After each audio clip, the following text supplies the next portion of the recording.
In order to have a campaign, you must have strategies. Social media is so important when you're working on your Common Core efforts. We feel it's important to meet with decision makers because one of the arms of PTA is being advocates. What a coalition is, in my mind, is building relationships with other stakeholders that have the same interests that you have and reaching the same goal.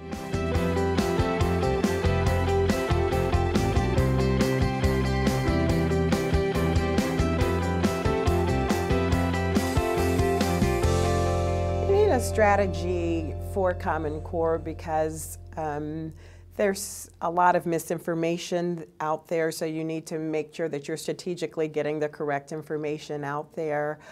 Well, you can't work on an issue campaign without a strategy. You have to have the plan put together. It's important to have short-term goals and long-term goals. The difference is a short-term goal can be something easy to obtain and you feel like you've met that goal. It can keep your motivation going towards your cause and what you're trying to, the outcome. And a long-term goal is something that's important to have as well, but it can take longer to achieve, but it's just as important to have that as well. You got to decide whether you have the resources to do it. You have to look at your immediate constituents that you have and what you're doing at that time. If you've got a big convention going on, whether or not you're going to have the time to do it. And then basically what is your issue as you're doing that second strategy.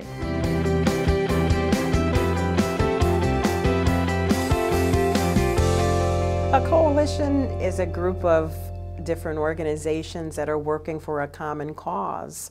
In this case, we are part of a state coalition, Ohio Learning Standards, a bunch of different groups that are getting together because we all feel as though Common Core is great for the success. It includes business groups, parent groups, educational groups, a lot of different groups that are getting together for one common cause.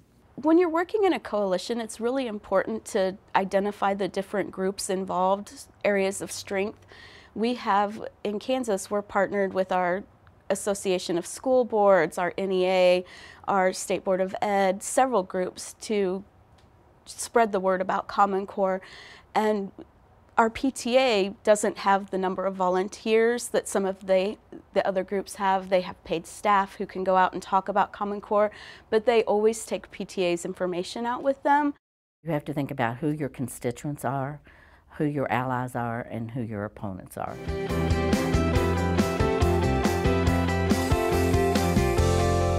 It's very important for PTAs to meet with elected officials about Common Core.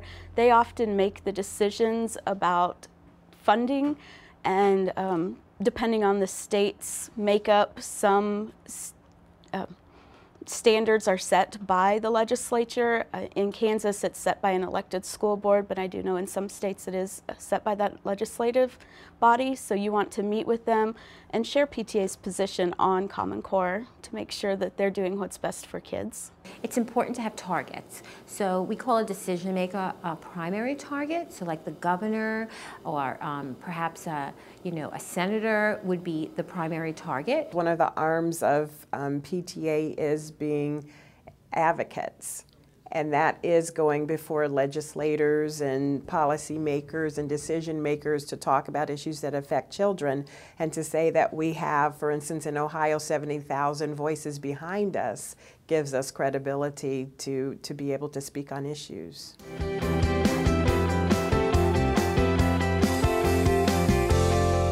PTA should include social media in their efforts to communicate because it's the greatest thing, or source of communication now. I know even news sources are using social media to get stories, and we are finding that it's a way to just really disseminate a lot of information to a vast number of people, very effective. It's quick and can do the job. And if you're trying to get people to come to the event or follow the event, putting that out on Facebook or Twitter is going to get more people to attend, but they're also going to share that information. And I know with our state representatives, email is a big way, and not necessarily media, but when you do a media campaign, and let your members know that they should be contacting, it's not the same old making a phone call. It's tweeting out about an event. It's social media.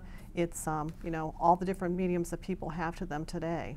Traditional media is very important. You can reach out to a lot more people than just your constituents. You can do op-ed letters about the Common Core state standards. You can reach out through other means of media, through doing radio, TV station, media. National PTA has some resources on the website that will help a PTA walk through step by step on creating a Facebook page or even starting out with Twitter.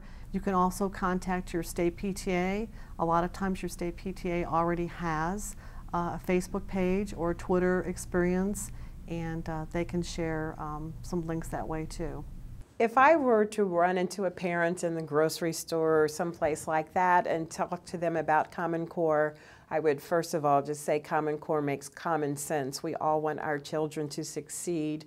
We all want them to be competitive, not just within our own state, but with other states. We want to be competitive with China, with India, and all of those kinds of things. And we have to set standards. We have to set benchmarks so that our kids will be able to have high expectations for success.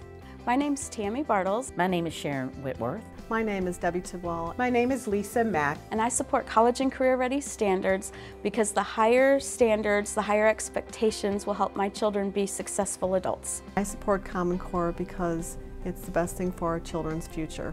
They're prepared to do the work that they need to do to be globally competitive. I want my grandchildren to be competitive in this world. I support Common Core standards because I want my children to succeed. I want them to have high expectations for success in school now and beyond.